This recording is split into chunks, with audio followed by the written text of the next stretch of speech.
বন্যায় এখন পর্যন্ত ১৩ জনের প্রাণহানি। ফেনী নোয়াখালীতে পানিবন্দীদের উদ্ধারের চেষ্টা, বিচ্ছিন্ন যোগাযোগ ব্যবস্থায় হিমশিম অবস্থা।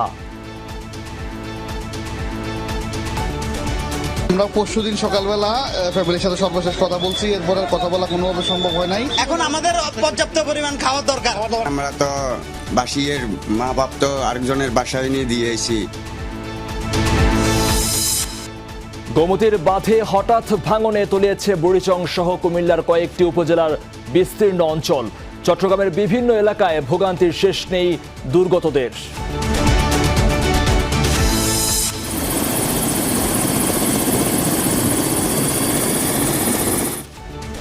দুর্গত এলাকায় হেলিকপ্টার নিয়ে উদ্ধার ও ত্রাণ তৎপরতা দেখলেন সেনা ও বিমান বাহিনী প্রধান।